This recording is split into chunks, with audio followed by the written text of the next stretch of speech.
Bab 6180, Cahaya Emas Bersinar Terang. Bas, terdengar suara dengung rendah, awalnya sangat samar, seperti dengung nyamuk, dan hampir tak terdengar jika seseorang tidak mendengarkan dengan saksama. Namun dalam sekejap, suara itu meningkat secara eksponensial, berubah menjadi raungan yang memekakkan telinga, seolah-olah genderang perang kuno sedang dipukul. Rune-rune pada lempengan batu itu langsung menyala, memancarkan cahaya yang menyilaukan. Cahaya awalnya berwarna biru, seperti hembusan angin musim semi yang lembut membelai pepohonan willow, lembut dan hangat.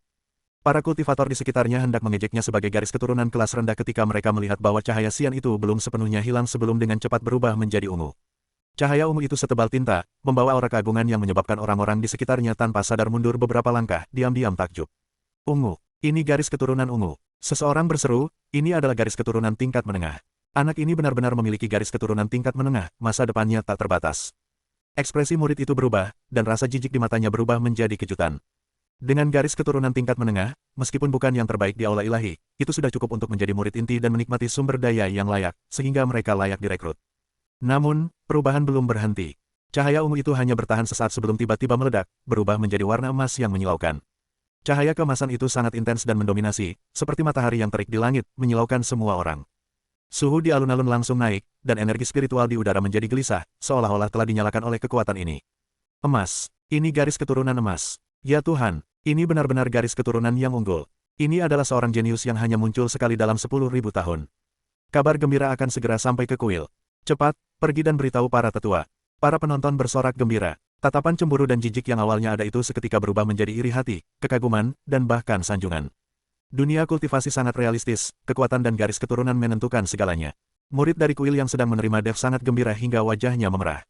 Ia hendak melangkah maju untuk menyanjungnya ketika melihat Dev tetap tanpa ekspresi, dan tangannya yang berada di atas lempengan batu tidak menunjukkan tanda-tanda akan dilepaskan. Ekspresinya tampak tenang secara menakutkan, seolah-olah semua ini sesuai dengan harapannya. Kemudian, terjadi perubahan mendadak. Mengaum, raungan naga yang memekakkan telinga terdengar dari lempengan batu itu. Raungan naga itu sekuat guntur, bergema di seluruh puncak gunung. Suara itu mengandung aura kuno, sunyi, dan sangat mendominasi, seolah-olah berasal dari zaman purba, membawa keagungan seorang penguasa yang memerintah dunia. Kerumunan di alun-alun merasakan sakit yang tajam di gendang telinga mereka dan darah mereka bergejolak. Wajah mereka berubah drastis, dan mereka semua mundur. Mereka yang memiliki tingkat kultivasi lebih rendah menutup telinga, berjongkok di tanah kesakitan, dan bermandikan keringat dingin. Apa yang terjadi? Bagaimana mungkin tes garis keturunan bisa memicu raungan naga? Mungkinkah itu yang legendaris? Tak seorang pun berani menyebut nama itu, karena terlalu luar biasa, terlalu mengejutkan, hanya ada dalam fragmen teks-teks kuno. Seketika itu juga, bayangan naga emas raksasa melesat ke langit dari lempengan batu tersebut. Bayangan naga itu setinggi puluhan kaki, dengan 5 cakar tajam, tanduk kasar, dan sisik yang berkilauan dengan kilau metalik di bawah sinar matahari, masing-masing sisiknya seolah mengandung kekuatan untuk menghancurkan dunia. Ia memancarkan kekuatan naga yang menakutkan, aura keagungan yang melampaui segalanya, membuat semua makhluk hidup ingin tunduk dan menyembah. Ia berputar sekali di udara, lalu meraung ke langit, lolongan naganya bergema di seluruh puncak cahaya suci dan bahkan mencapai kota di kaki gunung. Seluruh puncak gunung itu sunyi senyap. Semua orang menatap dengan mata terbelalak, memandang pemandangan itu dengan tak percaya. Mulut sebagian orang terbuka sangat lebar hingga rahang mereka tampak seperti akan jatuh. Kaki beberapa orang gemetaran hebat sehingga mereka hampir tidak bisa berdiri, lebih buruk lagi, beberapa orang begitu kewalahan oleh kekuatan naga itu sehingga mereka pingsan dan mengeluarkan busa dari mulut. Bayangan naga emas itu, kekuatan naga yang menakutkan itu. Apa? Garis keturunan macam apa ini? Dalam legenda dunia kultivasi, tingkatan garis keturunan dibagi menjadi 6 alam utama, fana, roh, bumi, surga, suci, dan dewa. Di atas ke-6 alam ini, terdapat garis keturunan legendaris yang hanya ada dalam kitab-kitab kuno, garis keturunan kerajaan. Naga emas bercakar 5 adalah kaisar di antara para naga, melambangkan kekuatan dan kekuasaan tertinggi. Mereka yang memiliki garis keturunan naga emas bercakar 5 terlahir sebagai kebanggaan surga, kecepatan kultivasi mereka sangat cepat, mereka tak terkalahkan di antara sesama mereka, dan mereka bahkan dapat menantang mereka yang berlevel lebih tinggi, memandang rendah semua makhluk hidup. Naga emas bercakar 5, ini adalah garis keturunan naga emas bercakar 5. Tidak jelas siapa yang berteriak lebih dulu, tetapi suara mereka dipenuhi dengan getaran dan semangat yang membara. Teriakan itu seperti menyulut tong mesiu, dan seluruh alun-alun membawa kekacauan. Seruan, bisikan, dan teriakan pujian memenuhi udara, semua orang tercengang oleh pemandangan yang belum pernah terjadi sebelumnya ini. Bab 6181, Perubahan Sikap yang Mendadak. Ini benar-benar naga emas bercakar 5. Aku benar-benar menyaksikan garis keturunan naga emas bercakar 5 yang legendaris dengan mata kepala sendiri. Siapakah pemuda ini? Ia berasal dari keluarga tertutup yang mana? Cepat, pergi dan laporkan kepada para tetua. Jenius seperti itu harus segera dibawa ke inti Aula Ilahi dan diberi perlakuan tingkat tertinggi. Murid dari Aula Ilahi yang dulunya angkuh itu tiba-tiba berlutut. Dahinya menempel di tanah, seluruh tubuhnya gemetar, dan dia bahkan tidak berani mengangkat kepalanya. Di bawah kekuasaan naga emas bercakar 5 yang menindas, dia merasa seperti semut kecil yang tak berarti, yang akan dihancurkan kapan saja. Kesombongan sebelumnya telah lenyap, hanya menyisakan rasa takut dan kagum yang mendalam. Para biksu yang berbaris juga berlutut, wajah mereka dipenuhi kekaguman dan ketakutan. Ini adalah naluri biologis untuk tunduk kepada yang kuat, rasa takut alami terhadap aura kerajaan, yang benar-benar tak tertahankan. Sesaat kemudian, sesosok putih melesat keluar dari kuil. Kecepatannya secepat kilat, melesat menembus langit dan mendarat di alun-alun dalam sekejap, menimbulkan gelombang udara. Ia adalah seorang pria parubaya, mengenakan jubah putih dengan motif awan emas yang disulam di bagian bawahnya. Wajahnya tampak bermartabat, dan matanya seperti kilat. Dia memancarkan aura menakutkan seorang dewa sejati tingkat pertama, yang membebani hati semua orang seperti gunung, seketika membungkam kerumunan yang gelisah hingga mereka bahkan tak berani bernapas. Tatapannya tertuju pada Dev, matanya berbinar-binar karena terkejut dan bersemangat, bahkan ada sedikit keserakahan yang hampir tak tersembunyikan. Begitulah tatapan matanya ketika melihat harta karun yang tak ternilai harganya, seolah-olah Dev bukanlah seorang manusia, melainkan sepotong daging Tang Sanzang yang berjalan. Garis keturunan naga emas bercakar 5. Inilah garis keturunan naga emas bercakar 5. Suaranya bergetar. Dia telah berlatih selama 10.000 tahun dan belum pernah melihat garis keturunan naga emas bercakar 5 yang begitu murni. Kekuatan garis keturunan ini adalah harta karun paling sempurna di dunia. Jika seseorang bisa mendapatkan sebagian kecil saja darinya, bagaimana mungkin ia tidak mencapai Dao Agung? Pria parubaya itu menarik napas dalam-dalam, berusaha keras menahan kegembiraannya, dan dengan cepat melangkah maju. Ia tidak menunjukkan sikap angkuh layaknya tokoh yang berkuasa, membungkuk dalam-dalam kepada Dev dengan penuh hormat, seolah-olah sedang berbicara kepada seorang kaisar agung. Saya adalah sesepuh dari Aula Ilahi, nama Taois saya adalah King Xuan. Salam saya untuk Anda, sesama Taois. Bolehkah saya bertanya bagaimana Anda harus memanggil saya? Dev menatapnya dengan tenang, merasakan tatapan orang lain yang tampak hormat namun sebenarnya sedang menyelidiki. Tatapan-tatapan itu, bagaikan tentakel yang nyata, berusaha menembus tubuhnya dan menyelidiki kedalaman garis keturunannya. Dia tidak berbicara, tetapi hanya mengucapkan dua kata, Dev. Tetua King Xuan mengangguk berulang kali, wajahnya berseri-seri penuh senyum, kerutan di wajahnya berkumpul menjadi satu, membuatnya tampak baik dan mudah didekati, tetapi sebenarnya, dia sangat munafik. Saudara Taois Dev, Anda memiliki garis keturunan naga emas bercakar 5, menjadikan Anda seorang jenius yang tak tertandingi, 1 dari 10.000. Aula suci kami selalu menghormati garis keturunan, dan seseorang dengan garis keturunan Anda tidak diragukan lagi adalah tamu terhormat di aula suci kami. Silakan masuk dengan cepat, saya akan segera memberitahu ketua aula agar beliau dapat menyambut Anda secara pribadi dan memberikan sambutan yang layak. Antusiasmenya membuat orang-orang di sekitarnya merasa agak tidak nyaman. Beberapa saat yang lalu mereka begitu angkuh dan sombong, dan sekarang mereka menjadi begitu menjilat. Kontrasnya terlalu besar, namun tak seorang pun berani mengatakan apapun. Sebelum garis keturunan naga emas bercakar 5, segala sesuatu yang lain tidak berarti, kekuatan adalah satu-satunya ukuran kekuasaan yang sejati. Dev menatapnya dan mencibir dalam hati. Rutinitas lama yang sama terulang lagi. Hal ini berlaku untuk gereja Katolik, dan juga berlaku untuk gereja-gereja lainnya. Tanah-tanah suci yang konon penuh kebajikan ini, meskipun terus-menerus mengkhotbahkan kebajikan dan moralitas, sebenarnya di balik layar terdapat orang-orang yang paling pragmatis dan berorientasi pada keuntungan. Mereka tidak menghargai Anda sebagai pribadi, melainkan garis keturunan yang mengalir di pembuluh darah Anda. Begitu Anda kehilangan kegunaan Anda, atau mereka mendapatkan apa yang mereka inginkan, mereka akan berbalik melawan Anda lebih cepat daripada membalik halaman buku. Dev tahu bahwa mendapatkan bantuan kuil untuk membebaskan jiwa Musa dan suaminya dari kristal jiwa tidak akan semudah itu. Namun ia tetap tanpa ekspresi, hanya mengangguk sedikit, seolah menerima kehormatan ini. Terima kasih atas bantuan Anda, Tetua King Xuan, kata Dev dengan tenang, nadanya tidak merendah maupun sombong. Tetua King Xuan sangat gembira dan segera menyingkir untuk memimpin jalan, saudara Taois Dev, silakan, silakan. Sambil memimpin Dev menuju kuil, ia menoleh ke belakang melihat kerumunan di alun-alun dan memerintahkan, ujian hari ini sudah selesai. Semuanya, bubar. Sisanya bisa datang besok. Para biksu yang berbaris saling memandang, tetapi tidak berani berkata apa-apa, dan bubar satu persatu. Sebelum pergi, mereka tak kuasa menahan diri untuk menoleh ke belakang beberapa kali lagi dan menatap Dev. Mata mereka dipenuhi emosi yang kompleks, iri, cemburu, dan simpati. Dev mengikuti tetua King Xuan, melewati berbagai istana dan aula. Segala sesuatu di sepanjang jalan didekorasi dengan kemewahan yang luar biasa. Pagar koridor diukir dari sepotong giok hangat, dan dindingnya dihiasi dengan berbagai kaligrafi dan lukisan berharga. Udara dipenuhi dengan aroma cendana yang lembut dan energi spiritual, membuat orang merasa rileks dan bahagia. Para murid Aula Ilahi yang sesekali bertemu tetua King Xuan bersama Dev semuanya tercengang, lalu mereka semua tersenyum ramah dan memberi jalan kepadanya. Bab 6182, Pertemuan di Ruang Rahasia. Tak lama kemudian, keduanya tiba di sebuah ruangan rahasia yang terletak jauh di dalam kuil. Ruangan rahasia ini terletak di halaman terpencil, dikelilingi oleh bunga dan tanaman eksotis, memancarkan vitalitas yang kaya. Tampak damai dan tenang, tetapi sebenarnya, ruangan ini memiliki keheningan yang mencekam. Pintu menuju ruangan rahasia itu ditutupi dengan rune pertahanan, yang menunjukkan bahwa sesuatu yang sangat penting disimpan di dalamnya, atau digunakan untuk semacam transaksi rahasia. Tetua King Xuan berhenti dan menoleh ke Dev, berkata, Saudara Taois Dev, mohon tunggu sebentar. Saya akan pergi dan memanggil Ketua Aula. Mendengar bahwa Anda memiliki garis keturunan naga emas bercakar 5, Ketua Aula pasti akan keluar untuk menemui Anda secara pribadi. Dev mengangguk, terima kasih atas bantuan Anda. Tetua King Xuan berbalik dan pergi dengan tergesa-gesa, tampak cemas, seolah takut Dev akan melarikan diri. Dev berdiri di ambang pintu ruangan rahasia itu, pandangannya menyapu sekeliling.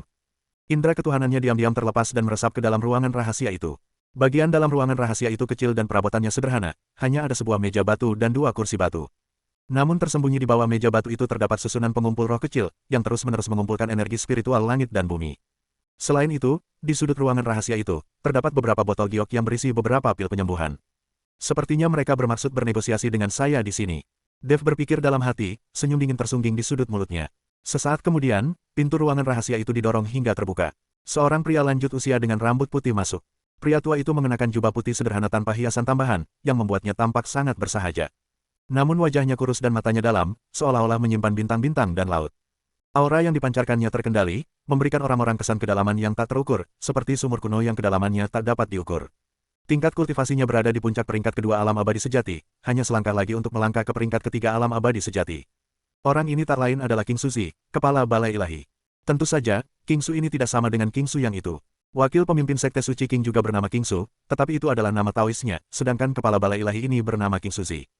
Di Tanah Suci Cahaya, nama King Suzi melambangkan otoritas dan kekuasaan, menjadikannya orang kedua setelah dewa tertinggi. King Suzi berjalan mendekat ke Dev, pandangannya tertuju padanya, cahaya aneh terpancar di matanya.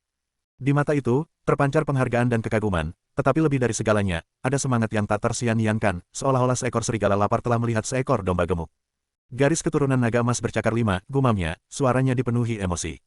Aku tak pernah menyangka akan bisa melihat garis keturunan legendaris seperti ini seumur hidupku.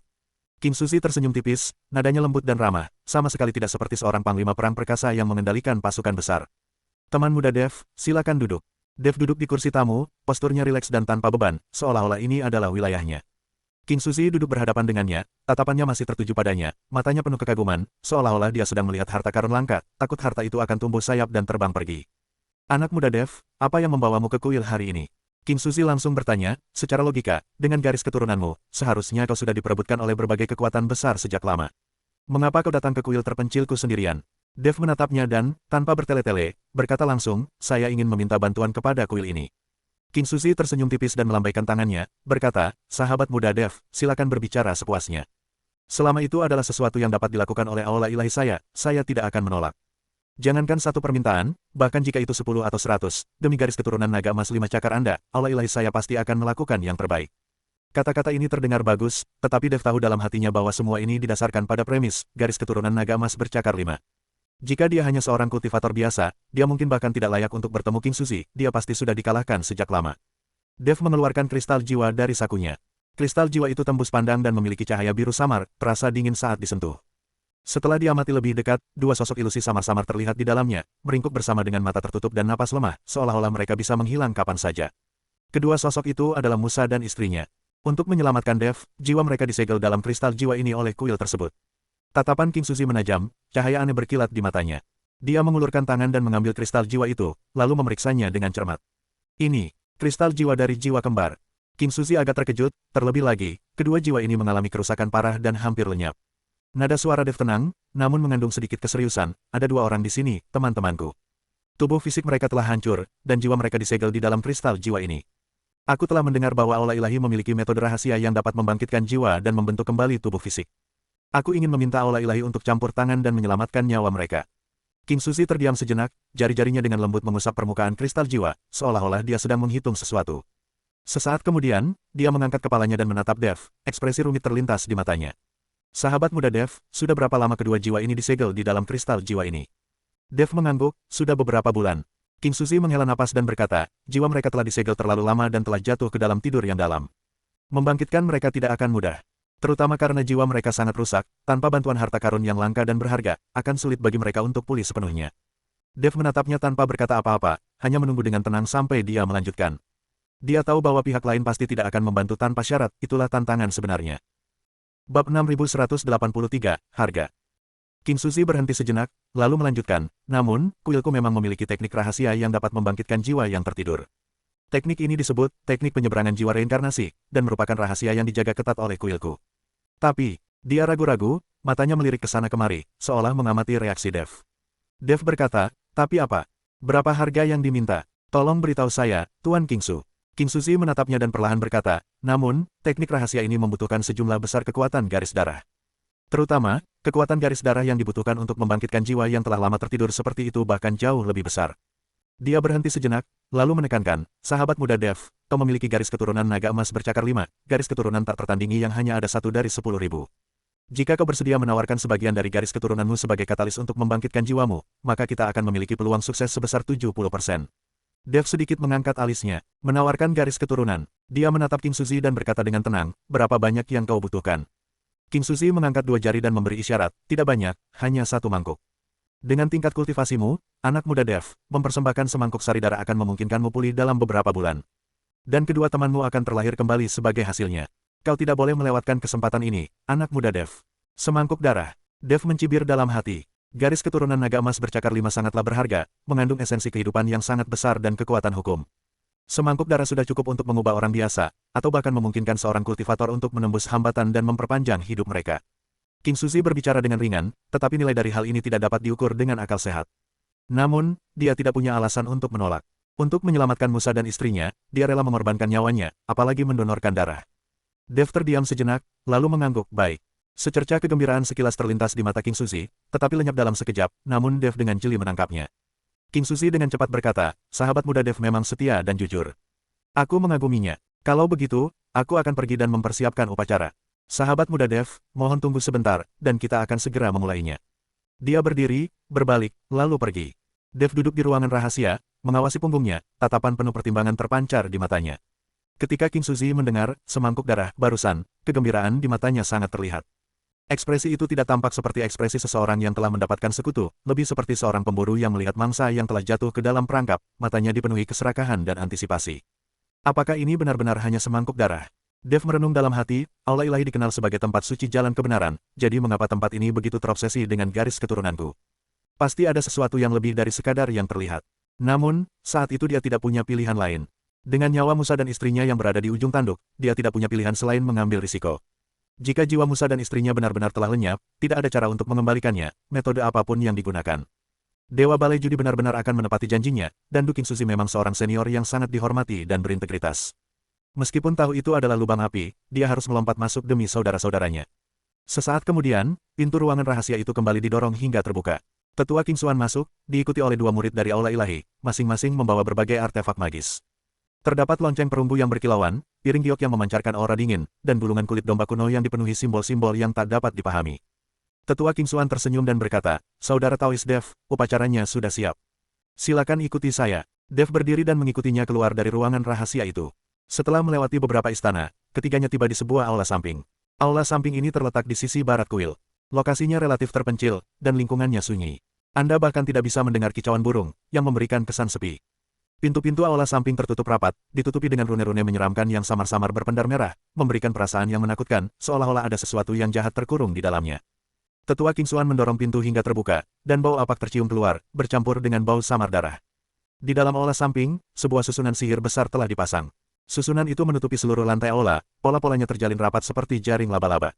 Pola susunan tersebut memancarkan cahaya keemasan yang samar, tetapi jauh di dalam cahaya itu, tampak ada gumpalan kabut hitam yang membuat bulu kuduk merinding. Di tengah lingkaran sihir itu, terdapat sebuah mangkuk giok. Mangkuk itu sebesar baskom cuci, berwarna putih bersih, dan diukir dengan pola naga yang rumit, seolah menunggu untuk dibanjiri darah. Saudara Taois Dev, silakan masuk ke dalam formasi. Tetua King Xuan menunjuk ke tengah susunan sihir dan berkata, nadanya mengandung aura otoritas yang tak terbantahkan. Dev melangkah masuk ke dalam formasi. Langkahnya mantap dan tanpa sedikit pun keraguan, seolah-olah dia telah lama siap untuk mati. Tetua King Xuan dan kedua muridnya meninggalkan aula samping dan menutup pintu aula. Bunyi gembok yang menutup terdengar sangat mengganggu di aula yang sunyi, seperti hitungan mundur menuju kematian. Alarm berbunyi di benak Dev. Tepat saat itu, susunan sihir perlahan aktif. Cahaya keemasan itu semakin kuat dan semakin pekat, menyelimuti Dev sepenuhnya. Suatu kekuatan aneh mulai menyedot kekuatan garis keturunan dari tubuhnya. Pada awalnya, kekuatan itu lembut, seolah-olah sedang membimbing. Namun tak lama kemudian, hal itu menjadi mendominasi, seperti tangan-tangan rakus yang tak terhitung jumlahnya, dengan panik merobek pembuluh darahnya dan menghisap darahnya. Dev sedikit mengerutkan kening. Dia merasakan bahwa kekuatan itu jauh lebih mendominasi daripada yang dia bayangkan. Kecepatan ekstraksinya juga jauh lebih cepat daripada mangkuk. Dengan kecepatan ini, darahnya akan habis dalam waktu kurang dari setengah durasi batang dupa. Dia mencoba melawan, tetapi menyadari bahwa dia tidak bisa menggerakkan tubuhnya. Tanpa disadarinya, sebuah kekuatan pengikat tak terlihat muncul di dalam susunan sihir tersebut, mengikat anggota tubuhnya dengan kuat di tempatnya. Seberapa keras pun dia berusaha, dia tidak bisa membebaskan diri sedikit pun. Bab 6184, tertipu. Ekspresi Dev berubah. Ada yang tidak beres. Dia tiba-tiba membuka matanya dan melihat ke tepi lingkaran sihir itu. Di sana, tetua King Xuan telah masuk lagi dan berdiri di luar formasi, menatapnya sambil tersenyum. Senyum itu sama sekali berbeda dari rasa hormat sebelumnya, senyum itu mengandung sedikit kekejaman dan kesombongan, seperti seekor rubah yang mengamati mangsanya jatuh ke dalam jaringnya, matanya penuh ejekan. Saudara Taois Dev, bagaimana perasaan Anda? Dia tertawa, suaranya penuh ejekan. Dev menatapnya dingin, tanpa mengucapkan sepatah kata pun, matanya dipenuhi niat membunuh, seolah-olah dia ingin mencabik-cabiknya. Tetua King Xuan tertawa terbahak-bahak, saudara Taois Dev, tidak perlu khawatir. Formasi ini hanya mengekstrak garis keturunanmu, itu tidak akan membunuhmu. Namun, semangkuk darah itu palsu, seluruh garis keturunanmu adalah asli. Dia melangkah beberapa langkah lebih dekat, menatap Dev yang terjebak dalam formasi, matanya dipenuhi keserakahan. Garis keturunan naga emas bercakar 5, darah legendaris Kaisar Naga, adalah harta karun yang hanya terlihat sekali dalam 10.000 tahun. Begitu aku mendapatkan garis keturunanmu, aku, sang penguasa aula ilahi, akan langsung menembus peringkat ketiga alam abadi sejati, dan bahkan mungkin mencoba mencapai peringkat keempat. Pada saat itu, aula ilahi akan menjadi kekuatan nomor 1 di alam cahaya suci, dan bahkan mungkin menguasai seluruh surga ke-14. Dia berhenti sejenak, senyumnya semakin menyeramkan, teknik reinkarnasi yang disebut-sebut itu adalah kebohongan belaka. Kedua temanmu sudah lama meninggal, dan jiwa mereka tidak akan bertahan lama lagi. Niat membunuh yang dingin terpancar di mata Dev, dan amarah membara hebat di hatinya. Kau berbohong padaku. Tetua King Xuan tertawa terbahak-bahak, lalu kenapa kalau aku berbohong padamu? Apakah kau pikir aula ilahi benar-benar semacam tanah suci yang adil? Apakah kau pikir kami benar-benar akan membantumu menyelamatkan orang? Sungguh menggelikan. Di dunia ini, hanya yang kuat yang bertahan, dan hanya kepentinganlah yang abadi. Garis keturunanmu adalah dosa asal terbesarmu. Kau terlalu naif untuk mempercayai orang munafik seperti kami. Wajah Dev berubah menjadi dingin sepenuhnya. Saya telah menjadi korban penipuan. Aku telah ditipu. Dari awal hingga akhir, kuil itu tidak memiliki niat untuk membantunya menyelamatkan orang-orang. Yang mereka inginkan hanyalah garis keturunannya. Jalan yang disebut benar dan kebajikan serta kebenaran yang disebut-sebut hanyalah topeng. Kemarahannya bukan karena dia sendiri yang tertipu, tetapi karena orang-orang yang mengaku saleh dan jujur, namun diam-diam terlibat dalam tindakan-tindakan tercela tersebut. Mereka mengaku menyelamatkan dunia, tetapi tindakan mereka sama saja dengan kehancuran. Tidak ada orang baik di surga. Sangat bagus. Dev tiba-tiba tertawa, tawa yang dingin dan menusuk, membuat bulu kuduk merinding, seolah-olah dia adalah iblis dari neraka terdalam. Aku akan mengingat kalian semua. Sentang, King Suzi, King Xuan. Jika aku, Dev, tidak membalas dendam ini, aku bersumpah aku tidak akan menjadi seorang pria. Tetua King Xuan merasakan merinding di punggungnya mendengar tawanya, lalu mendengus dingin, masih keras kepala bahkan saat kematian sudah dekat. Habisi dia. Percepat formasinya, cahaya lingkaran sihir semakin intens, dan kecepatan ekstraksi meningkat lebih jauh lagi. Dev merasa bahwa kekuatan garis keturunannya terkuras dengan cepat, dan kekuatannya perlahan-lahan menghilang. Penglihatannya mulai kabur, dan kesadarannya terasa berat. Dia memejamkan mata, diliputi amarah dan kebencian yang tak berujung. Apakah ini akhirnya? Apakah ini berarti bahwa jika Musa gagal menyelamatkannya, dia pun akan binasa di sini? Tepat ketika Dev hampir jatuh koma, pintu menuju aula samping tiba-tiba didorong terbuka. Sesosok tubuh ramping bergegas masuk, itu adalah Yun Yao. Yun Yao menatap Dev, yang terjebak dalam formasi, dan ekspresinya berubah drastis, matanya dipenuhi kecemasan dan kesedihan. Tuan muda, tanpa mengucapkan sepatah kata pun, dia mengangkat tangannya dan menebas pola susunan di tepi lingkaran sihir. Pedang panjang di tangannya memancarkan cahaya yang menyilaukan, berusaha mengacaukan formasi tersebut. Ekspresi tetua King Xuan berubah, dan dia meraung, dari mana datangnya hamba rendahan ini, berani-beraninya merusak rencana pentingku. Dia mengangkat tangannya dan menamparkan Yun Yao. Angin telapak tangan itu meraung, membawa tekanan mengerikan dari seorang dewa sejati tingkat pertama, menekan Yun Yao seperti sebuah gunung. Yun Yao baru berada di tingkat ke-8 alam abadi atas, bagaimana mungkin dia bisa menahan satu pukulan telapak tangan dari kultivator alam abadi sejati tingkat kedua.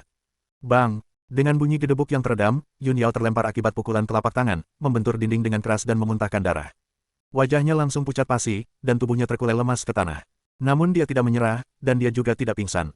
Dia berusaha berdiri, menyeka darah dari sudut mulutnya, dan bergegas menuju lingkaran sihir itu lagi. Tuan muda, saya di sini untuk menyelamatkan Anda. Matanya penuh tekad, dan meskipun dia tahu itu adalah tindakan bunuh diri, dia tidak ragu-ragu. Bab 6185, Putri Hantu. Hukuman mati di pengadilan. Tetua King Xuan mendengus dingin, matanya menunjukkan niat membunuh, dan menyerang lagi. Kali ini, dia menjadi serius, dan bola cahaya kemasan mengembun di telapak tangannya, jurus andalannya, segel pemusnahan cahaya suci. Namun tepat saat itu, atap aula samping tiba-tiba meledak. Boom! Ubin-ubin beterbangan kemana-mana, dan debu mengepul. Sesosok gelap turun dari langit seperti bintang jatuh, mendarat tepat di depan Yun Yao dan menghalangi serangan tetua King Xuan. Dia adalah seorang wanita berpakaian hitam, dengan wajah dingin dan cantik, kulit seputih salju, dan mata sedalam langit malam. Dia memancarkan aura samar seperti hantu, tetapi bukan aura yang menyeramkan, sebaliknya, aura itu membawa ritme yang mulia dan misterius, seolah-olah berasal dari dunia lain. Yun Yao terstunet, menatap kosong ke arah pemandangan belakang itu. Wanita itu mengabaikan kerumunan, hanya mengangkat tangan kanannya. Telapak tangannya sehitam tinta, dan gumpalan energi gaib murni berputar-putar di sekitarnya. Dia menamparkan lingkaran sihir itu dengan telapak tangannya. Merusak, teriakan pelan, disertai dengan benturan yang dahsyat. Susunan sihir yang tampaknya tak terkalahkan itu hancur seketika di bawah serangan telapak tangan ini, seolah-olah terbuat dari kertas. Pola susunan tersebut hancur, cahaya menghilang, dan kekuatan yang mengikat Dev pun lenyap. Dev berhasil melepaskan diri dari formasi, tubuhnya bergoyang hingga hampir terjatuh. Wajahnya pucat pasi seperti kertas, sebagian besar kekuatan garis keturunannya telah terkuras, dan kekuatannya sangat berkurang. Ia nyaris tak mampu menstabilkan dirinya, menatap wanita berbaju hitam itu dengan sedikit keraguan di matanya. Wanita berbaju hitam itu berbalik, pandangannya tertuju pada Dev, kilatan aneh terpancar di matanya. Dia tidak berbicara, tetapi dengan cermat mengamati Dev, seolah-olah memastikan sesuatu. Setelah beberapa saat, dia berkata dengan tenang, "Ikutlah denganku." Dev sedikit mengerutkan kening, hendak mengajukan pertanyaan, ketika dia melihat wanita itu mengangkat tangannya dan melambaikannya, cahaya hitam menyelimuti dirinya dan Yun Yao. Cahaya itu, seperti lubang hitam, langsung menelan ketiga sosok tersebut. Detik berikutnya, ketiganya menghilang dari tempat itu. Wajah tetua King Xuan pucat pasi, dan dia berteriak tegas, "Kejar dia! Kejar dia! Kita harus menemukannya hidup atau mati. Kita tidak boleh membiarkan dia lolos." Para murid kuil berhamburan keluar dan mengejar mereka menuruni gunung, menciptakan pemandangan yang luar biasa. 100 mil jauhnya, di daerah pegunungan yang terpencil. Tempat ini berpenduduk sedikit dan ditumbuhi gulma, hanya raungan binatang buas sesekali yang memecah kesunyian. Tiga sosok turun dari langit dan mendarat di sebuah lembah terpencil. Wanita berbaju hitam itu melepaskan cengkramannya, dan Dev serta Yun Yao jatuh ke tanah. Yun Yao ambruk ke tanah, terengah-engah, tubuhnya berlumuran darah, dan wajahnya sangat lemah. Pukulan telapak tangan barusan menyebabkan luka dalam yang parah padanya, jika bukan karena tekadnya yang kuat, dia mungkin sudah pingsan sejak lama. Meskipun wajah Dev pucat, ia tetap berdiri tegak. Ia menarik napas dalam-dalam, mengalirkan energi spiritual yang tersisa, dan menenangkan pikirannya. Tatapannya tertuju pada wanita berbaju hitam, penuh pengamatan dan kewaspadaan. "Siapa kamu?" Dia bertanya dengan dingin, tangannya sudah diam-diam menggenggam gagang pedangnya. Meskipun pihak lain menyelamatkannya, setelah mengalami pengkhianatan dari kuil, dia tidak berani lagi mempercayai siapapun dengan mudah. Wanita berbaju hitam itu menatapnya tetapi tidak langsung menjawab, dia hanya mengamatinya dengan tenang. Sesaat kemudian, dia tiba-tiba berbicara, suaranya sedingin es, "Mengapa kau memiliki aura ras iblis?" Dev mengerutkan kening. Aura iblis. Sebuah pikiran terlintas di benaknya, dan dia teringat Mingli. Mingli adalah anggota ras hantu. Karena telah mengikutinya sejak lama, wajar jika ia memiliki sebagian aura hantu tersebut pada dirinya. "Aku punya teman yang merupakan iblis." Dia berkata dengan tenang, "Sebenarnya siapakah kamu?" Ekspresi kesadaran terlintas di mata wanita berpakaian hitam itu, dan dia mengangguk sedikit, "Saya mengerti." Dia berhenti sejenak, lalu perlahan berkata, "Namaku Yunxi, seorang putri dari klan hantu." Setelah mendengar itu, ekspresi Dev dan Yun Yao pun berubah. "Seorang putri iblis." Wanita itu melanjutkan, "Aku datang dari surga ke-15. Pupil mata Dev menyempit. Surga ke-15. Itu adalah tempat legendaris, satu tingkat lebih tinggi dari surga ke-14, yang konon merupakan tempat berkumpulnya individu-individu yang sangat kuat. Mereka yang dapat turun dari alam atas bukanlah orang biasa. "Mengapa kau menyelamatkanku?" tanya Dev dengan suara berat, kewaspadaannya semakin meningkat. Yunxi menatapnya dan berkata dengan tenang, "Aku merasakan jejak gerbang reinkarnasi di surga ke-15, jadi aku mengikuti aura itu ke sini. Ketika aku sampai di sini, aura itu menghilang, tetapi aku merasakan aura klan hantu padamu. Aku pikir kau berhubungan dengan klan hantuku, jadi aku bertindak untuk menyelamatkanmu." Dia berhenti sejenak, pandangannya tertuju pada wajah Dev, "Sekarang tampaknya aura itu ditinggalkan oleh temanmu dari klan hantu. Karena kau memiliki masa lalu dengan klan hantu, tentu saja aku tidak akan tinggal diam dan menyaksikanmu mati." Dev terdiam sejenak, lalu perlahan melepaskan cengkramannya pada pedang. Meskipun apa yang dia katakan agak tidak masuk akal, setidaknya untuk saat ini, tampaknya dia tidak bermaksud jahat. Ada juga gerbang reinkarnasi, yang pernah digunakan Mingli. Meskipun sekarang telah diambil, Mingli seharusnya masih membawa jejak aura gerbang reinkarnasi padanya. "Terima kasih," katanya dengan suara berat. Yunxi menggelengkan kepalanya, "Tidak perlu. Aku hanya membalas budimu." Dia berbalik dan memandang ke kejauhan, seolah-olah dia bisa melihat menembus lapisan awan dan kabut hingga ke surga ke-15 yang legendaris. Kemunculan aura gerbang reinkarnasi yang tiba-tiba ini patut dicurigai. Aku perlu menyelidikinya. Jaga diri kalian baik-baik. Setelah mengatakan itu, dia berbalik untuk pergi. Dev tiba-tiba angkat bicara, "Tunggu sebentar." Yunxi berhenti dan menoleh untuk melihatnya. Dev menatapnya dan berkata dengan suara berat, "Orang-orang dari Aula Ilahi masih mengejarku. Kau menyelamatkan aku dan Yun Yao, dan aku akan mengingat kebaikan ini. Jika aku memiliki kesempatan di masa depan, aku pasti akan membalas budimu. Bibir Yunsi sedikit melengkung ke atas, memperlihatkan senyum tipis, tidak perlu. Aku hanya melakukannya secara spontan. Namun, dia berhenti sejenak, pandangannya tertuju pada Dev, sebuah makna mendalam terpancar dari matanya. Garis keturunan dalam pembuluh darahmu luar biasa. Hiduplah dengan baik, jangan mati di sini. Begitu selesai berbicara, dia melesat dan berubah menjadi seberkas cahaya hitam, menghilang ke langit yang luas. Dev memperhatikan garis cahaya itu menghilang di kejauhan, dan terdiam untuk waktu yang lama. Yun Yao berusaha berdiri, berjalan ke sisinya, dan berbisik, Tuan Muda, apakah yang dia katakan itu benar? Putri klan hantu dari surga ke-15. Dev menggelengkan kepalanya, aku tidak tahu. Tapi dia memang menyelamatkan kita. Dan aura gerbang reinkarnasi yang dia sebutkan itu memang ada. Dev tidak memberitahu Yunsi tentang gerbang reinkarnasi karena dia belum yakin tentang identitas Yunsi. Jika hal ini terungkap sekarang, kemungkinan besar akan membawa bencana bagi Mingli. Dia berbalik, menatap wajah pucat Yun Yao, dan sedikit mengerutkan kening. Utamakan dulu cederamu. Kita bisa membicarakan hal lain nanti. Bab 6186, tidak ada yang istimewa. Dev duduk bersila dan mulai mengobati lukanya. Sebagian besar kekuatan garis keturunannya telah diambil, dan kekuatannya juga menurun drastis, tetapi untungnya fondasinya masih utuh. Selama ia memulihkan diri dalam jangka waktu tertentu, ia akan mampu pulih. Dia mengeluarkan beberapa pil dari cincin penyimpanannya, menelannya, lalu menggunakan teknik kultivasinya untuk mengarahkan kekuatan obat agar larut. Yun Yao berusaha berdiri dan berjalan ke sisi Dev untuk melindunginya. Matanya masih dipenuhi kekhawatiran, tetapi melihat Dev selamat dan sehat, dia menghela napas lega. Sesaat kemudian, terdengar suara mendesing dari kejauhan. Puluhan garis cahaya putih melesat dan mendarat di langit di atas lembah. Pemimpinnya adalah tetua King Xuan. Dia memandang ketiga orang di lembah itu dan mencibir, lari, kenapa kalian tidak lari lagi? Apa kalian pikir kalian bisa lolos dari kejaran kuilku dengan bersembunyi di padang gurun yang terpencil ini? Di belakangnya, diikuti oleh puluhan murid dari Aula Ilahi, masing-masing memegang senjata dan memancarkan aura pembunuh. Dev membuka matanya, berdiri, dan menatapnya dengan dingin. Tetua King Xuan merasakan hawa dingin menjalar di punggungnya di bawah tatapannya, lalu mencibir, Dev, sebagian besar garis keturunanmu telah terkuras, dan kultivasimu telah anjlok. Kau masih ingin melawan. Jika kau tahu apa yang terbaik untukmu, menyerahlah dengan patuh dan kembalilah denganku. Mungkin aku bisa meninggalkanmu dengan mayat utuh. Jika tidak, jangan salahkan aku jika aku bersikap kejam. Dev menatapnya dan tiba-tiba tersenyum. Senyum itu dingin, sangat dingin hingga membuat hati membeku, seperti iblis dari neraka terdalam. Penatua King Xuan. Dia berbicara perlahan, suaranya serak namun penuh kekuatan, kau tahu apa? Hal yang paling kubenci adalah dibohongi. Tetua King Xuan mencibir, lalu kenapa? Pemenang adalah raja, yang kalah adalah penjahat. Kau hanya bisa menyalahkan dirimu sendiri karena terlalu naif, benar-benar percaya bahwa aula suci kami akan membantumu menyelamatkan orang. Jalan yang benar. Di mana ada jalan yang benar di dunia ini? Hanya kepentingan diri sendiri. Dev tidak menjawab. Dia hanya mengangkat tangannya, dan pedang pembunuh naga langsung muncul di telapak tangannya. Bila pedang yang hitam pekat, dihiasi dengan pola naga emas, berkilauan dengan menakutkan di bawah sinar matahari. Pedang itu sedikit bergetar dan mengeluarkan raungan naga yang rendah, seolah menanggapi kemarahan tuannya. Ekspresi tetua King Xuan sedikit berubah, lalu dia mencibir, seorang dewa tingkat 3 yang berani menghunus pedangnya di hadapanku. Dia mencari kematian. Serang, bunuh dia, dan aku akan memberimu hadiah 1000 botol cairan spiritual. Hadiah yang besar pasti akan menarik minat orang-orang pemberani. Puluhan murid dari Aula Ilahi menyerang secara bersamaan, melepaskan rentetan berbagai mantra ke arah Dev. Ada kobaran api yang menjulang tinggi, es yang menusuk, raungan yang menggelegar, dan bila-bila tajam yang menembus langit. Seluruh lembah seketika diselimuti oleh berbagai cahaya berwarna.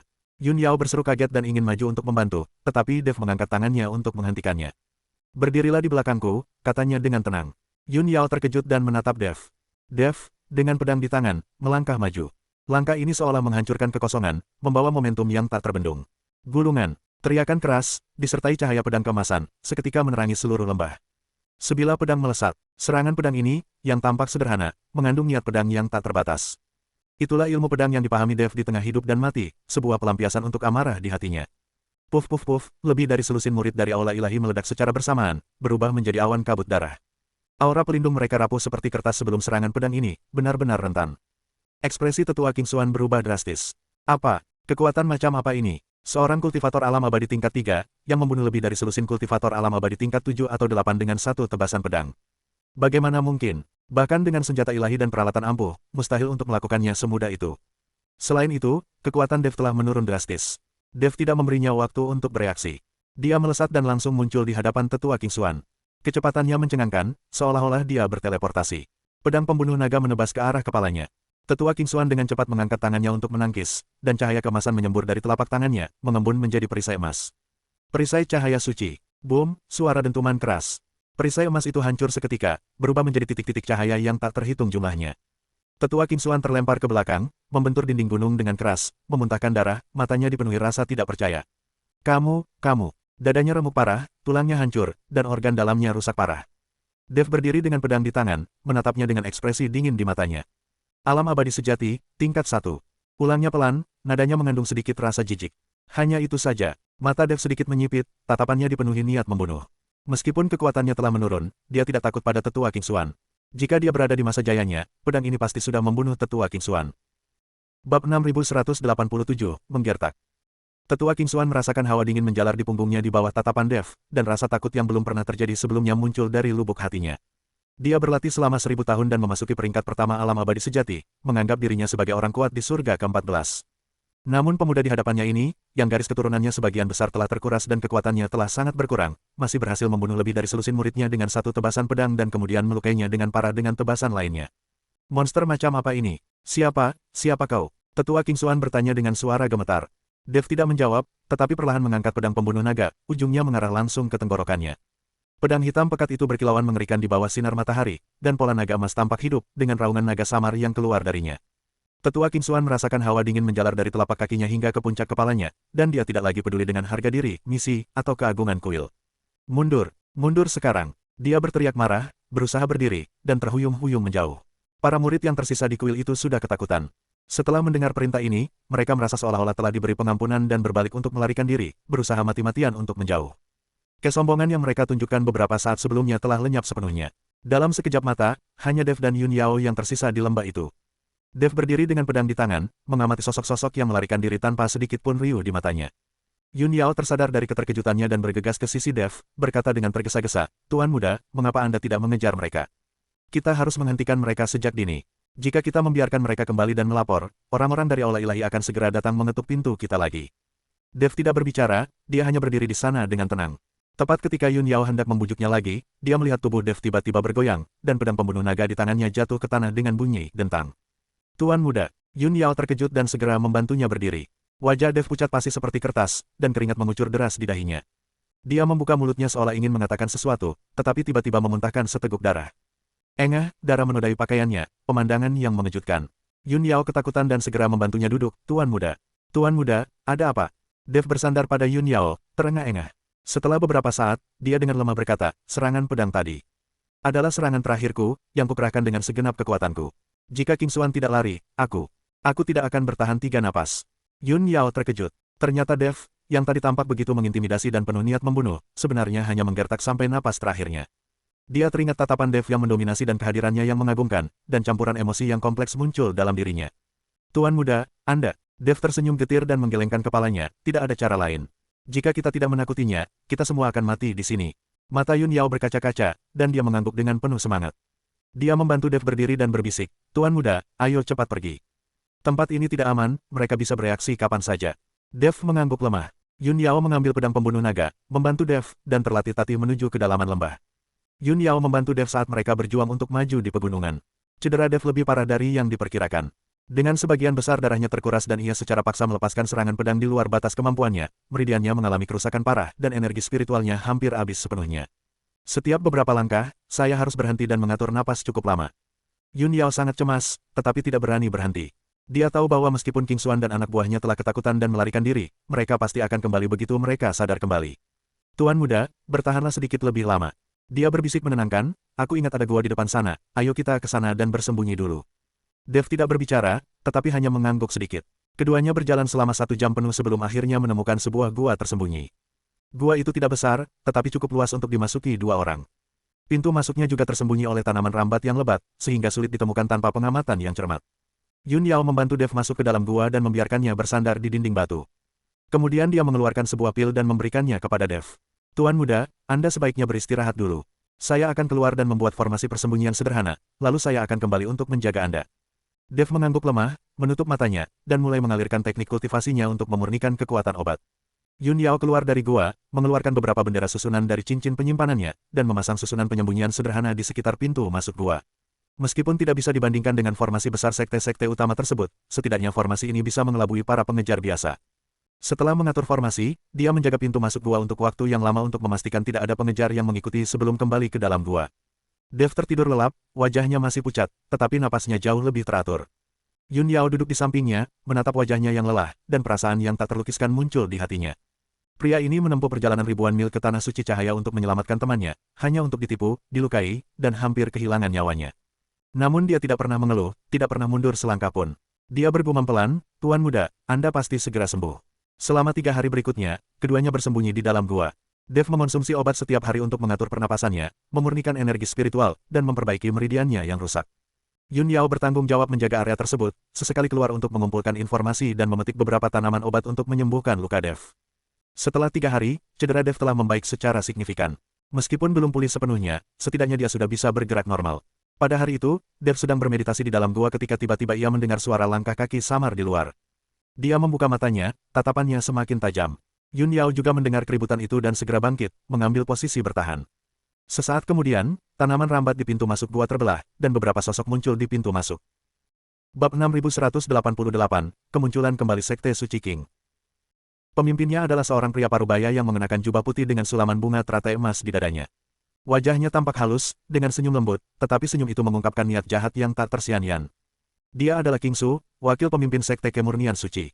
Di belakangnya diikuti oleh 4 atau 5 murid Sekte Kemurnian Suci, masing-masing dengan kultivasi yang cukup tinggi, semuanya di atas peringkat ke-7 alam abadi atas.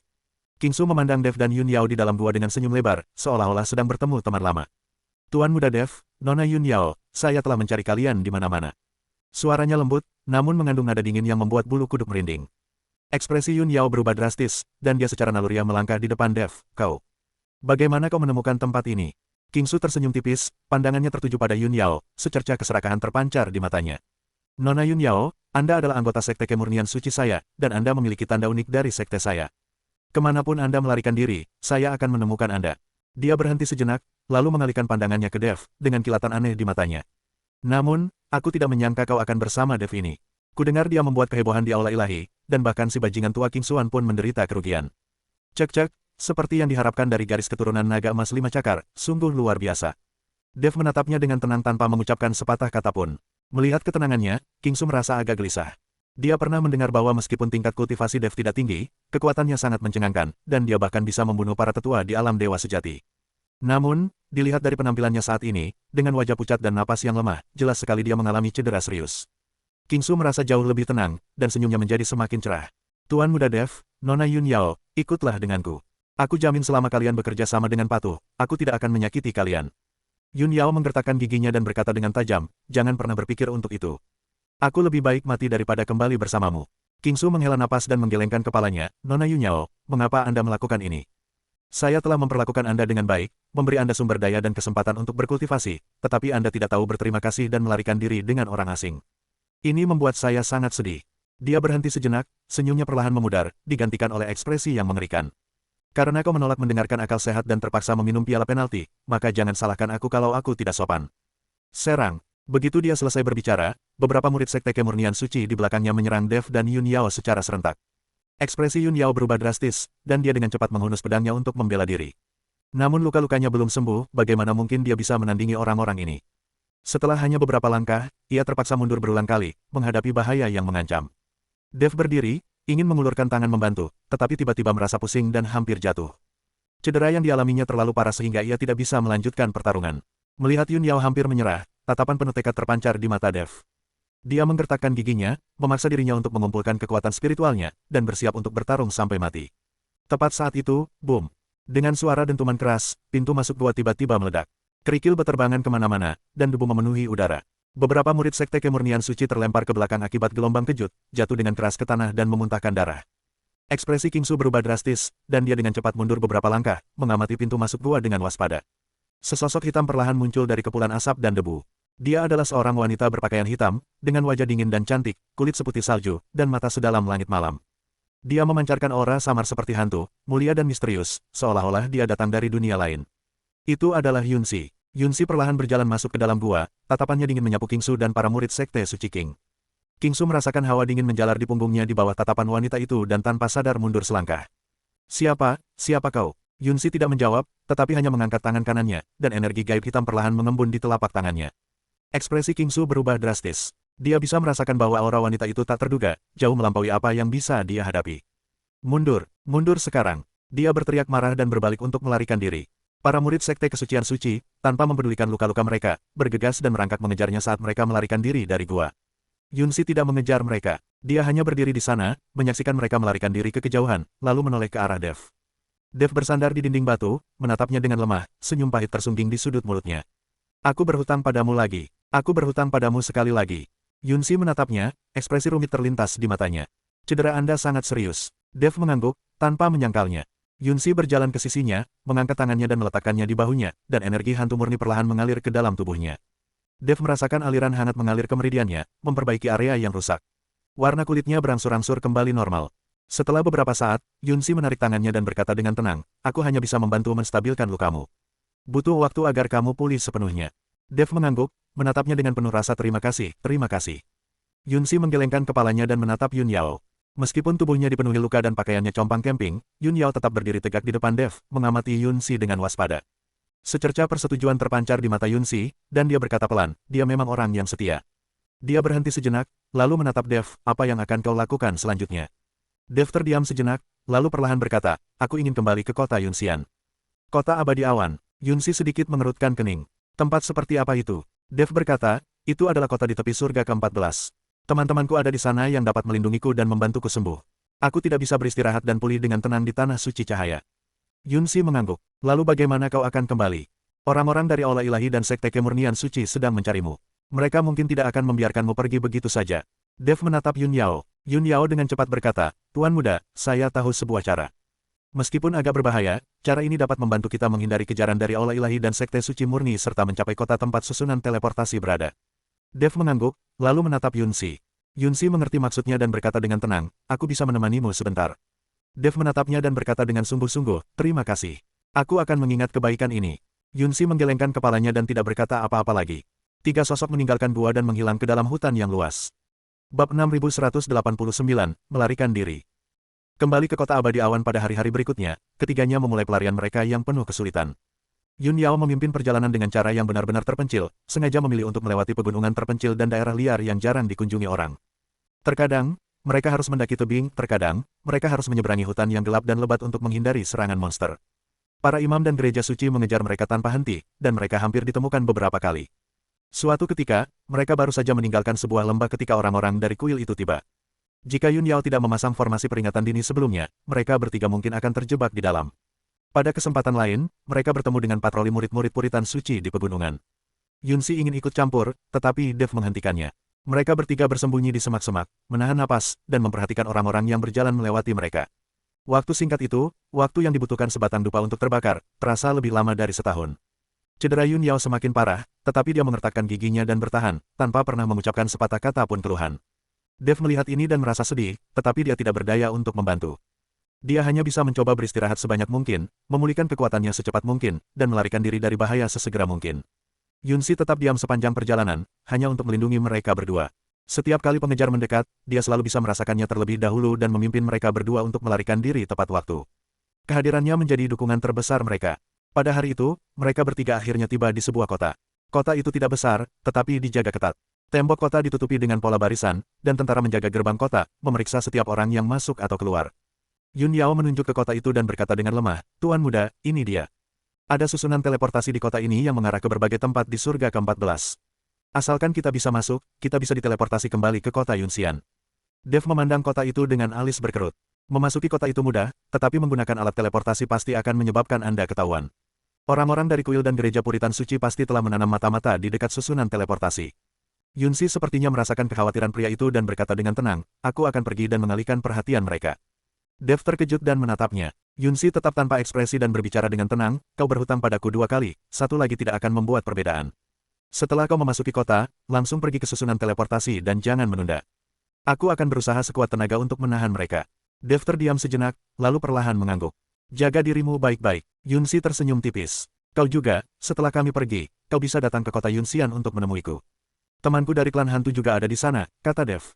Bagus, begitu selesai berbicara, dia melesat dan berubah menjadi seberkas cahaya hitam, lalu terbang ke arah lain. Sesaat kemudian, teriakan dan suara pertempuran terdengar dari kejauhan. Dev menarik napas dalam-dalam, membantu Yun Yao, dan berjalan menuju gerbang kota. Para penjaga di gerbang kota melakukan pemeriksaan sederhana lalu mengizinkan kedua pria itu masuk ke kota. Dev membantu Yun Yao dan mereka dengan cepat menyeberangi jalan menuju aula teleportasi di pusat kota. Benar saja, para murid dari aula ilahi diam-diam memantau dari luar aula teleportasi. Namun saat itu, perhatian mereka semua tertuju pada keramaian di luar kota dan mereka melihat ke arah sana. Dev memanfaatkan kesempatan itu untuk membawa Yun Yao ke aula teleportasi. Di dalam aula, seorang pria tua berambut putih sedang bermeditasi. Setelah melihat keduanya masuk, dia membuka matanya, pandangannya tertuju pada Dev, kilatan aneh terpancar di matanya. Apakah kalian berdua ingin diteleportasi? Dev mengangguk, mengeluarkan 500 botol cairan abadi dari cincin penyimpanannya, dan meletakkannya di depan lelaki tua itu. Pergi ke kota Yunxian. Pria tua itu memandang ramuan itu, harganya jauh melebihi biaya teleportasi. Dia dengan tenang menyimpan cairan abadi itu dan mengangguk. Mari ikut saya. Dia membawa keduanya ke perangkat teleportasi dan mulai mengaktifkannya. Susunan lampu itu perlahan menyala, dan cahaya keemasan menyelimuti mereka berdua. Tepat saat itu, terjadi keributan di luar aula. Tutup rapat aula teleportasi. Jangan biarkan mereka melarikan diri. Ekspresi Dev berubah, dan dia menggenggam tangan Yun Yao dengan erat. Pria tua itu melirik mereka dan berkata dengan tenang, jangan khawatir, formasi sudah diaktifkan, mereka tidak bisa menghentikannya. Begitu dia selesai berbicara, cahaya itu semakin terang. Detik berikutnya, kedua sosok itu menghilang ke dalam susunan teleportasi. Pintu kuil didobrak, dan sekelompok murid kuil bergegas masuk. Namun, susunan teleportasi tersebut kini kosong. Wajah pemimpin itu pucat pasi, dan dia berteriak dengan tegas, selidiki. Cari tahu kemana mereka berteleportasi. Namun, jejak susunan teleportasi tersebut telah lenyap, sehingga tidak mungkin untuk dilacak. Kota abadi awan, aula teleportasi. Lampu sorot itu berkedip, dan dua sosok muncul di aula. Mereka adalah Dev dan Yun Yao. Penjaga di aula itu terkejut, tetapi setelah mengenali Dev, dia segera membungkuk memberi hormat. Dev mengabaikannya dan membantu Yun Yao keluar dari aula teleportasi. Di luar istana, matahari bersinar terang dan langit berwarna biru cerah. Di kejauhan, siluet seekor naga raksasa yang melingkar dapat terlihat samar-samar. Dev menarik napas dalam-dalam, merasakan udara yang familiar, dan rasa lega karena selamat dari bencana membanjiri hatinya. Akhirnya, aku kembali. Dia berbalik dan menatap Yun Yao. Yun Yao tampak pucat dan bersandar lemah padanya, tetapi berhasil tersenyum. Di belakang mereka, pintu menuju aula teleportasi perlahan tertutup. Di kejauhan, seekor naga raksasa melingkar, raungannya menggema di seluruh langit dan bumi. Seolah-olah mereka menyambut kembalinya Kaisar Naga. Bab 6190, kembali. Di luar aula teleportasi di kota abadi awan, matahari bersinar terang, dan langit berwarna biru tua yang jernih. Di kejauhan, puluhan naga raksasa melingkar dan menari, sisi kemas mereka memantulkan cahaya yang menyilaukan di bawah sinar matahari, dan raungan mereka terdengar samar-samar, megah dan hikmat. Saat Dev membantu Yun Yao keluar dari aula teleportasi, beberapa sosok bergegas mendekati mereka dari kejauhan. Orang yang memimpin mereka adalah Long Zhan. Ia diikuti oleh Ming Li, Liu Qianqian, dan Chen Wanxing. Yang mulia, Long Zhan mendarat di depan Dev, wajahnya penuh keterkejutan. Dia hendak membungkuk ketika ekspresinya tiba-tiba berubah drastis. Tatapannya tertuju pada wajah pucat Dev, pada napasnya yang lemah, dan pada noda darah yang tersisa di sudut mulutnya. Yang mulia, Anda terluka. Suara Long Zhan dipenuhi dengan keterkejutan dan kemarahan. Dia bisa merasakan bahwa aura Dev jauh lebih lemah daripada saat dia pergi, dan kekuatan garis keturunannya juga jauh lebih tipis. Ming Li dan Liu Qianqian juga bergegas mendekat, dan terkejut ketika melihat penampilan Dev. Tuan Dev, ada apa? Ming Li bertanya dengan cemas, matanya dipenuhi kekhawatiran. Meskipun Liu Qianqian tidak berbicara, matanya yang indah dipenuhi dengan kekhawatiran. Chen Wanxing berdiri di samping. Ketika melihat Dev kembali dengan selamat, matanya berbinar gembira. Namun, ketika melihat wanita asing yang ditopang Dev, kegembiraan di matanya sedikit memudar. Wanita itu sangat cantik dan memiliki sikap dingin serta acuh tak acuh. Saat itu, dia bersandar lemah pada Dev. Meskipun tubuhnya dipenuhi luka dan mengenakan pakaian compang camping, kecantikannya yang memikat tidak bisa disembunyikan. Perasaan pahit yang aneh tiba-tiba muncul di hati Chen Wanxing. Namun, ia segera menekan emosinya, melangkah maju, dan bertanya dengan cemas, Dev, apakah kamu terluka? Apakah lukanya serius? Dev menggelengkan kepalanya dan tersenyum lemah, tidak apa-apa, aku tidak akan mati. Dia berhenti sejenak, lalu menatap Long Zhan, ayo kita kembali dulu. Long Zhan mengangguk tergesa-gesa dan secara pribadi melangkah maju untuk membantu Dev berdiri. Kelompok itu kemudian terbang menuju istana Tuan Kota. Aula utama kediaman Chen. Dev duduk di kursi utama, dan Yun Yao duduk di sampingnya. Long Zhan, Ming Li, Liu Qianqian, dan Chen Wanxing duduk di kedua sisi. Dev mengambil cangkir tehnya, menyesap teh spiritual, dan berbicara perlahan. Aku tertipu di tanah suci cahaya. Dia menceritakan pengalamannya di kuil itu secara detail. Mulai dari menguji garis keturunannya, diterima oleh King Susi, memasuki susunan sihir, disergap oleh King Xuan, Yun Yao mempertaruhkan nyawanya untuk menyelamatkannya, munculnya wanita misterius Yun Si, dan kemudian pelariannya. Mendengar itu, wajah semua orang pucat pasi, mata mereka dipenuhi amarah. Dasar bajingan. Ming Li membanting tangannya ke meja dan berdiri tiba-tiba. Tanah suci omong kosong macam apa ini? Ini hanyalah sekumpulan binatang buas berwujud manusia. Sebagai anggota ras hantu, dia memang sudah tidak memiliki niat baik terhadap para kultivator yang mengaku saleh, dan sekarang, setelah mendengar apa yang telah dilakukan kuil itu, dia menjadi semakin marah. Liu Qianqian gemetar karena marah, bagaimana mereka bisa melakukan ini? Mereka berjanji untuk menyelamatkan orang, tetapi mereka malah berbalik dan menyakiti mereka. Apakah mereka bahkan manusia? Long Zhan tetap diam, tetapi niat membunuh yang dingin terpancar dari mata naganya. Mata Chen Wanxing sudah memerah. Melihat wajah pucat Dev, dia merasakan sakit hati yang tak terlukiskan. Dev, gumamnya, tapi tidak tahu harus berkata apa. Dev melambaikan tangannya, memberi isyarat kepada semua orang untuk tenang. Aku bisa kembali hidup-hidup kali ini berkat Yun Yao dan gadis bernama Yun Si. Dia menatap Yun Yao, secerca rasa terima kasih terpancar di matanya, jika bukan karena Yun Yao mempertaruhkan nyawanya untuk menyelamatkanku, dan jika bukan karena Yun Si muncul tepat waktu, aku takut aku akan mati di tanah suci cahaya.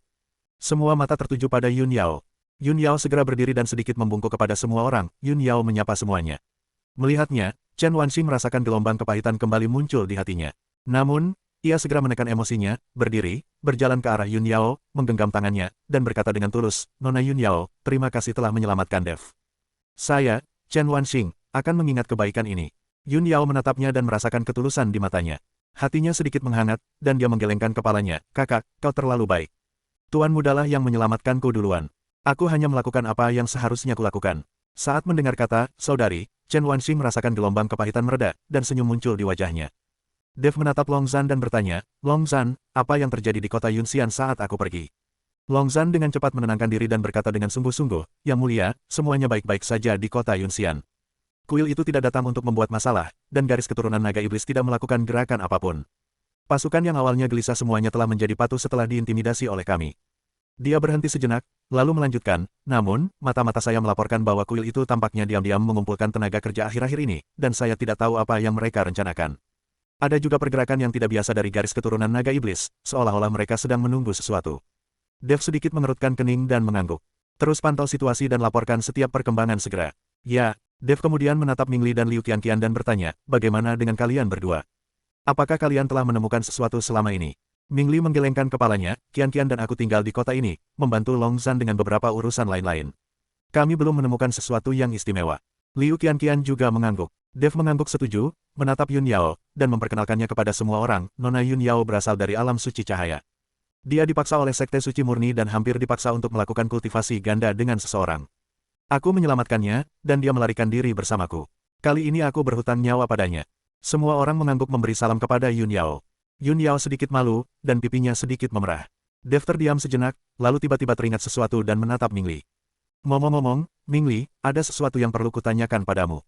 Ming Li terkejut, Tuan Dev, silakan bicara. Dev bertanya, apakah kau tahu tentang klan hantu surga ke-15? Ming Li terkejut. Surga ke-15. Dia mengerutkan kening dan menggelengkan kepalanya.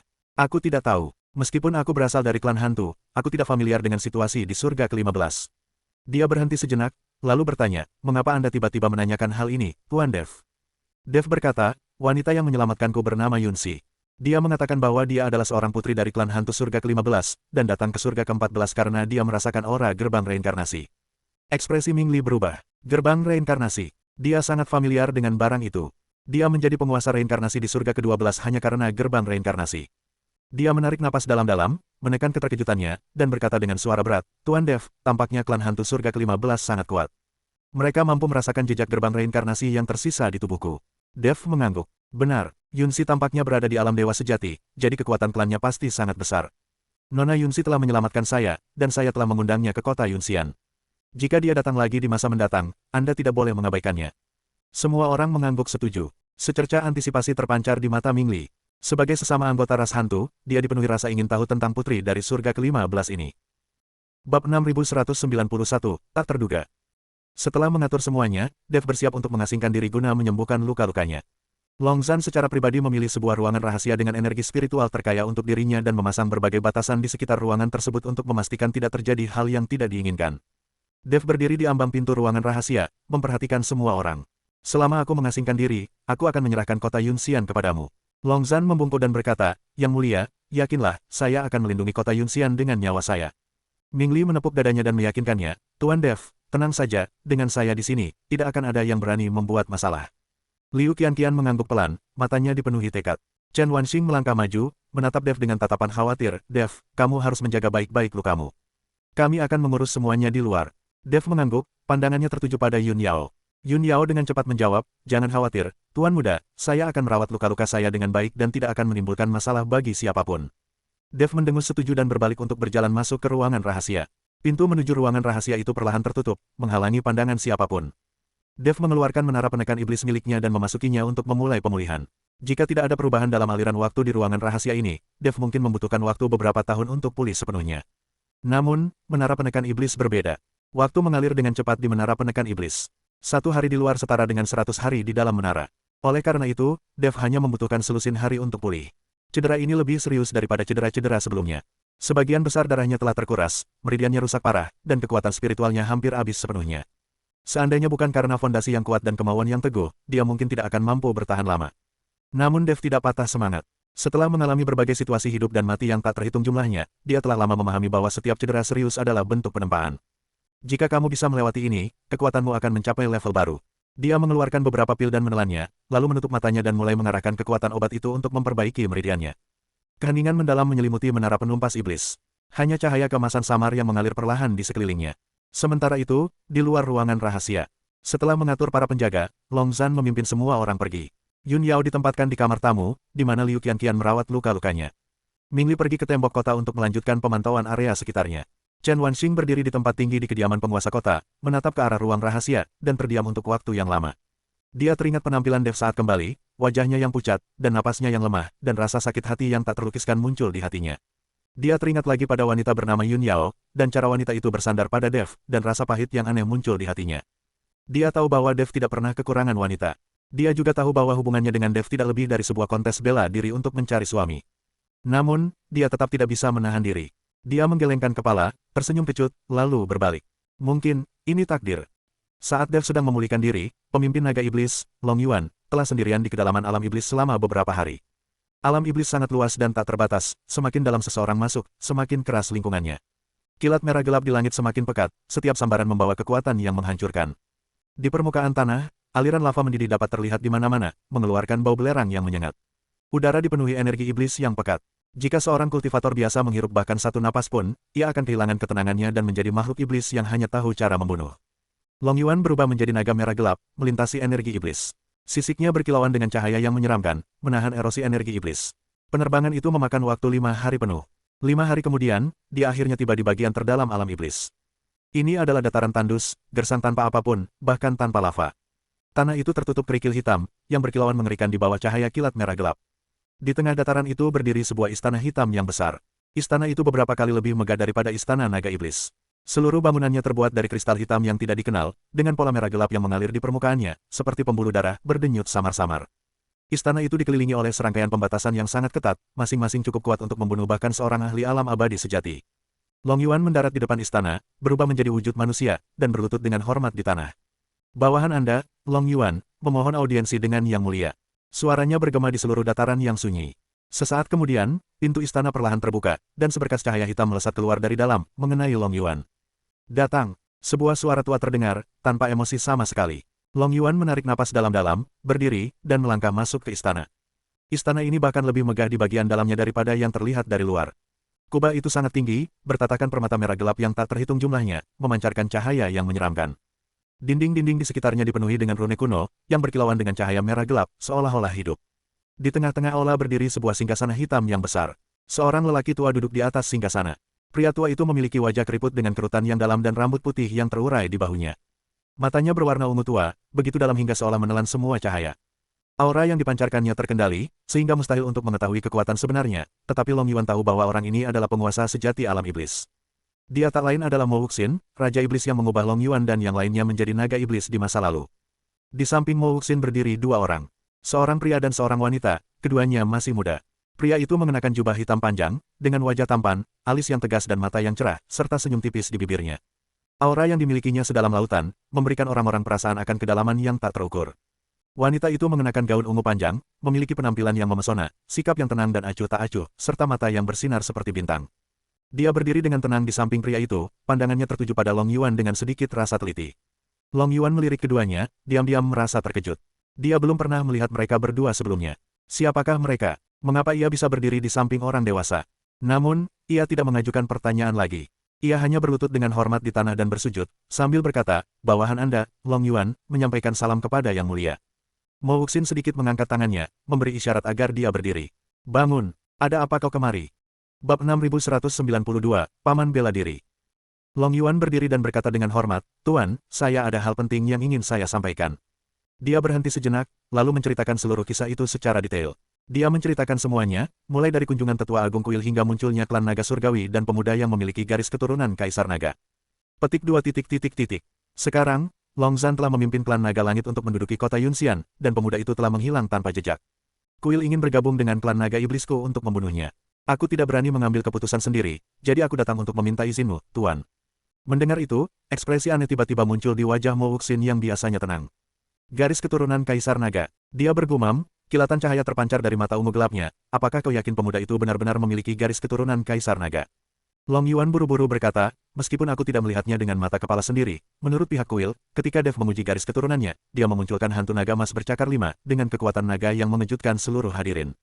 Selain itu, fakta bahwa Long Zhan mampu memimpin klan naga langit keluar dari pegunungan dan masuk ke kota Yunxian menunjukkan bahwa dia telah mengenali identitas Dev. Oleh karena itu, dapat disimpulkan bahwa Dev memang berasal dari garis keturunan Kaisar Naga. Mo Wuxin terdiam sejenak, lalu tiba-tiba bertanya, siapa nama pemuda tadi? Long Yuan berkata, melapor kepada tuanku, namanya adalah Dev. Begitu dia selesai berbicara, pemuda yang berdiri di sebelah Mo Wuxin tampak gemetar. Sebuah cahaya aneh menyambar matanya, dan senyum di wajahnya sedikit membeku. Wanita berbaju ungu itu memperhatikan tingkah lakunya yang tidak biasa, sedikit mengerutkan kening, dan mendekatkan wajahnya ke telinga pria itu, bertanya dengan suara yang hanya bisa mereka berdua dengar, adikku, nama Dev itu terdengar familiar. Bukankah dia orang yang pernah kita temui sebelumnya? Pemuda itu tidak menjawab, tetapi hanya menatap Long Yuan dengan tenang. Setelah beberapa saat, dia tiba-tiba berbicara, suaranya jernih dan bersemangat, jadi, di alam mana Dev sekarang? Long Yuan terkejut dan menoleh untuk melihat pemuda itu. Tatapannya menyapu pemuda itu, secerca rasa jijik terpancar di matanya. Beraninya seorang junior muda menyela. Dia mendengus dingin, nadanya mengandung sedikit kesombongan, saya sedang berbicara dengan seorang pejabat. Anda pikir Anda siapa? Berani-beraninya menyela. Begitu mendengar itu, suasana di aula langsung membeku. Senyum pemuda itu tetap ada, tetapi sedikit kilatan dingin terlihat di matanya. Ekspresi Mo Wuxin berubah, dan dia dengan cepat berteriak, Long Yuan. Berani-beraninya kau bersikap kurang ajar. Long Yuan terkejut dan menatap Mo Wuxin. Mo Wuxin menatapnya dan berkata dengan nada serius, ini paman buyutku. Mohon lebih sopan dalam berbicara. Apa? Mata Long Yuan membelalak, wajahnya penuh ketidakpercayaan. Paman tuan, pemuda ini, yang tampaknya tidak lebih dari 20 tahun, ternyata adalah paman buyut Mo Wuxin. Makhluk seperti apa Mo Wuxin itu? Itulah penguasa alam iblis, monster tua yang telah hidup selama bertahun-tahun yang tak terhitung jumlahnya. Kakek buyutnya, dia termasuk generasi berapa ya? Long Yuan merasakan hawa dingin menjalar dari telapak kakinya hingga ke puncak kepalanya, kakinya lemas, dan dia hampir berlutut lagi. Ia segera membungkuk dan berkata dengan penuh hormat, bawahan ini buta dan telah menyinggung Anda, senior. Mohon maafkan saya. Pemuda itu menatapnya, tersenyum tipis, dan melambaikan tangannya. Ketidaktahuan bukanlah alasan. Bangkitlah. Suaranya lembut, tetapi Long Yuan dapat merasakan aura otoritas yang tak terbantahkan di dalamnya. Dia segera menegakkan tubuhnya, tetapi tidak berani menatap pemuda itu lagi. Pemuda itu bertanya lagi, jadi, di alam mana Dev sekarang? Long Yuan tidak berani lalai dan segera menjawab, melapor kepada senior, menurut kuil, Dev sekarang adalah dewa tingkat 3. Peringkat ketiga alam abadi atas. Pemuda itu terdiam sejenak, lalu tersenyum. Senyum itu mengandung sedikit rasa geli, sedikit nostalgia, dan sedikit kegembiraan. Peringkat ketiga alam abadi atas. Menarik. Dia menoleh dan memandang wanita berbaju ungu di sampingnya. Wanita berbaju ungu itu juga menatapnya, ekspresi rumit terlintas di matanya. Pemuda itu mengalihkan pandangannya, menatap Mo Wuxin, dan berkata dengan tenang, Mo Wuxin, aku perlu bertemu dengan Dev ini. Mo Wuxin terkejut, lalu mengangguk, karena paman guru berminat, mari kita pergi. Long Yuan, kau temani paman guru. Long Yuan langsung membungkuk, iya. Pemuda itu mengangguk dan melangkah keluar dari aula. Wanita berbaju ungu itu berjalan di sampingnya dan bertanya dengan lembut, adikku, benarkah itu dia? Pemuda itu tidak menjawab, tetapi malah sedikit mengangkat sudut mulutnya, memperlihatkan senyum yang penuh makna. Pergilah dan lihat sendiri, dan kamu akan mengetahuinya. Dua sosok menghilang di gerbang istana. Long Yuan segera mengikuti, tetapi hatinya dipenuhi dengan gejolak. Siapa sebenarnya Dev ini? Mengapa paman sang guru pun tertarik padanya? Dia tidak tahu, namun dia tahu bahwa apa yang akan terjadi akan menjadi tontonan yang luar biasa. Tiga sosok melesat melewati langit di atas alam iblis. Pemuda di depan kelompok itu memandang ke kejauhan, ekspresi kompleks terlintas di matanya. Dev. Sudah lama sekali. Aku tidak menyangka kau telah mencapai tingkat ke-14 alam surgawi secepat ini. Jika Dev melihat pria dan wanita ini, dia pasti akan sangat gembira. Karena kultivator laki-laki itu adalah Ningxi, yang selalu ingin membunuh Dev, sedangkan kultivator perempuan itu adalah Suyuki, yang dirindukan Dev siang dan malam. Namun, Suyuki tidak lagi mengenali Dev. Aku tidak tahu bagaimana kedua orang ini bisa sampai di surga ke-14, dan Ningxi bahkan menjadi paman buyut Mo Wuxin. Ningxi sekarang adalah murid iblis api, jadi tampaknya Mo Wuxin juga termasuk dalam klan iblis api, tetapi dari generasi yang lebih rendah. Sebagai murid langsung dari iblis api, bukanlah hal yang berlebihan jika seorang kultivator dari klan iblis api memanggil Ningxi sebagai paman buyut mereka.